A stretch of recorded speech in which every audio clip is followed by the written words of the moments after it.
എളുപ്പത്തിൽ എങ്ങനെയാണ് ഒരു മത്തിക്കറി വെക്കുകയെന്ന് വെച്ചാൽ ഒരു 5 മത്തി ഞാൻ എടുത്തിട്ടുണ്ട്.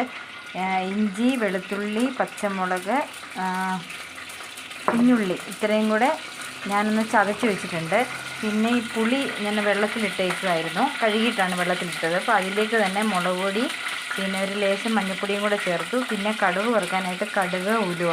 അപ്പോൾ ഇതാ നമ്മുടെ ചട്ടി അടുപ്പിൽ നിന്ന് ചൂടാകുന്നുണ്ട്. അതിലേക്ക് നമുക്ക് കടുക് ഇട്ട് കൊടുക്കാം. എണ്ണ ദേ ചൂടായി വരുന്നുണ്ട്. അതിലേക്ക് 2-3 ഉലുവ ഇട്ട് കൊടുത്തു. ഉലുവ ഒന്ന് ചൂടായി വരുമ്പോൾ നമുക്ക് കടുക് ചേർത്ത് കൊടുക്കാം. ഉലുവ മൂത്ത് വന്നിട്ടുണ്ട്. അപ്പോൾ അതിലേക്ക് നമുക്ക് ഇച്ചിരി കടുക് ചേർത്ത് കൊടുക്കാം.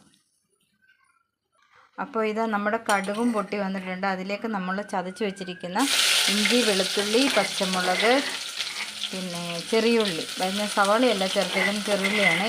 ഇത്രയും കൂടി ഇട്ട് ഇതിൻ്റെ പച്ചമണം മാറുന്നിടം വരെ നന്നായിട്ടൊന്ന് വഴറ്റിയെടുക്കാം.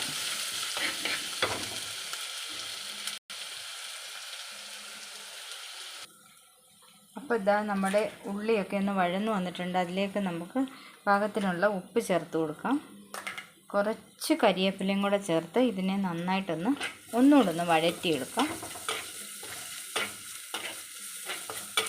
അതിനുശേഷം നമ്മൾ എടുത്തു വെച്ചിരിക്കുന്ന പുളിയില്ലേ, പുളിക്കകത്തോട്ട് ഞാൻ മുളക് പൊടിയും മഞ്ഞൾപ്പൊടിയും ചേർത്തിട്ടുണ്ട്. അതുകൂടെ ഇതിലേക്ക് ചേർത്ത് കൊടുക്കാം.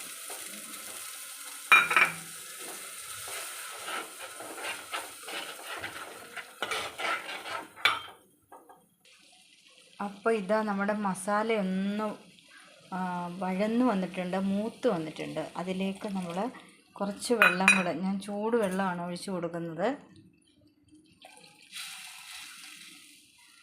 പാകത്തിനുള്ള വെള്ളം കൂടെ തിളച്ച വെള്ളം കൂടെ ഒഴിച്ച് കൊടുത്തിട്ട് ഇതിനെ നന്നായിട്ടൊന്ന് ഇളക്കുക.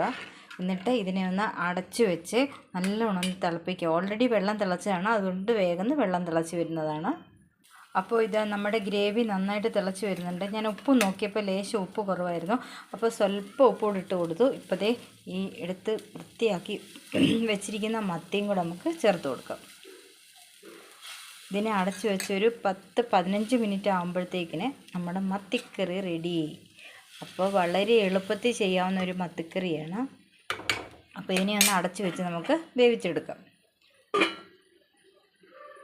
അപ്പോൾ ഇതാ നമ്മുടെ മീൻകറി എന്തായെന്ന് നോക്കാം. മീൻകറി നല്ല സൂപ്പറായിട്ടുണ്ട്. അപ്പോൾ ഞാൻ കുറച്ച് മുമ്പ് ഉപ്പ് നോക്കിയായിരുന്നു.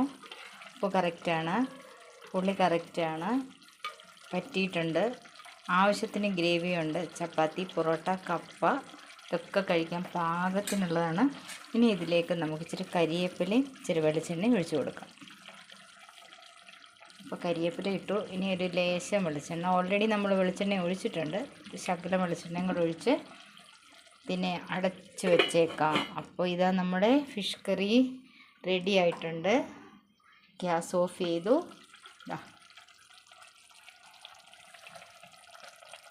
നല്ല ആവി പറക്കുന്ന ചൂടോടുകൂടിയുള്ള മത്തിക്കറി, മുളകിട്ട മത്തിക്കറി.